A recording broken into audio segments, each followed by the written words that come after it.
Okay, guys, good afternoon. Appreciate you hanging in there, waiting up. Good practice, real good practice. Injury updates, I gave you most everything on Monday. DJ Johnson is still day-to-day, but certainly improving. So it's going to be close, but feel pretty good about it. Can't remember if there's another one, but that being said, questions? Keith Brown. He will not be a go. It'd be a stretch. I mean, he's getting better. If we played on Monday, probably so. Right now, it's up in the air, and it's not looking very likely. Hadn't asked you about Jackson Leduc and the opportunities he got last week, but especially in light of Keith not playing and whatnot, just what has Jackson brought where obviously you thought he would be in that position back in August. Sure. All right, he finds himself where he does. Sure. Well, the good part was, from a progression standpoint, he's had now, this will be in 2.5 weeks of running the system again, and just all the movements, all the acceleration, deceleration, stop and go, the collisions, the contact that goes with it. He looks like he's right back to form where he left off, and he was playing some really good football for us. So we're really excited about having Jackson Leduc back. How is Seven spending his days? Is he all wide receiver now? Is he doing a little running back? Kind of what's his spending the majority of the day with the wide receivers for two reasons. Number one, he's done really well at it, and the second one is obviously we had some guys go down there, but he's excelled. And he's done really, really well. And at running back, him and Byron, I mean, they were right there, neck and neck. So we feel good about him doing either, but predominantly he's been playing wide receiver. What do you like about him as a punt returner? Seven. He's very skilled. He's very talented. They didn't punt much last week. I think it was one punt. But he's impressive. He's impressive, and he's a guy we trust with decision making. In that slot role in particular, obviously you've done that against Arizona, UCLA, a couple of instances for you guys. What does he bring in that capacity, even maybe uniquely compared to slot receivers you guys have been? Talk about Seven. Yeah. Just really athletic and natural. He's explosive, fast guy, great hands, so. And we feel the other young receivers are doing really well also. Dante's doing well. Certainly Troy Franklin's doing well. Chris Hudson continues to improve, making plays down the field a little bit. So, and then they're blocking better, which is just as important as anything. They're doing a really good job blocking and just learning the system more and more and more. And Anthony's getting in rhythm with those guys.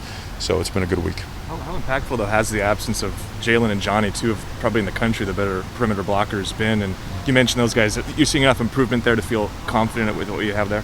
We do. When, Jalen and Johnny, I think, in a lot of ways are really difficult to replace, especially from a leadership standpoint. Those guys have been around a long time. This means a lot to them. This is a huge goal for them, this particular game. So not having them playing, certainly it's a blow to them, it's a blow to us, but they're providing great leadership in the meantime, with the rest of their teammates and making sure that they understand how important every little detail preparation is. They were two of your super seniors. We asked Monday about, do you just know how determination's been made about who all will be honored pregame on Saturday? Excuse me? Who all will be honored as the senior class on senior day beyond Jalen and Johnny? Oh, I got you. No, they're still putting all that stuff together, so that will probably take another day or two or three or so. How's the energy been in practice this week following coming off Saturday's loss? I know Sunday was right back to work, but day by day staying focused with just winning, knowing that the Pac-12 North is on the line. Absolutely. Well, every single day it's gotten stronger and more focused and better like it usually does. Tuesday's always a difficult day because you're playing against a different opponent. Your scheme's a little bit different. What you're seeing is a little bit different. There's an adjustment day one, but the energy has been strong. The players have really taken accountability in making sure that all the details are being taken care of so that we practice hard, practice the right way. It's been a great week. This team is young, and several of these freshmen players or maybe guys that are playing now weren't on the field last year when you guys played Oregon State. Is there anything the coaching staff or older players have told them about this rivalry? I mean, I know it's just another game, but it is meaningful for the state. Well, it's not just another game, and I think we all know that. And there are several players on our team that were there last year, so it's in the right spot mentally. Second straight year, their running back is one of the better you'll face. Obviously, Jamar last year, BJ this year. Similarities between those two, just impressions of how they've developed that position the last couple of years. Done a great job recruiting and developing that position, and they're great scheme fits. They get the wide zone going, pounds, inside zone. They constantly test your eyes with the way that they run reverses off of that stuff.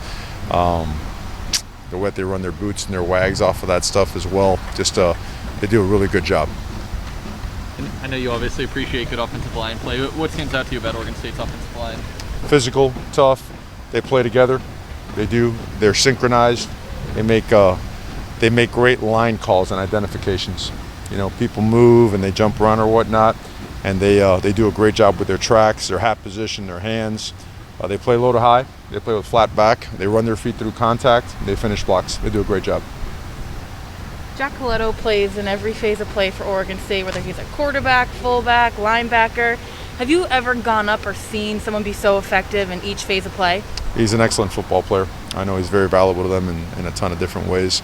Don't know if I have, but he certainly, he deserves a lot of credit for their success.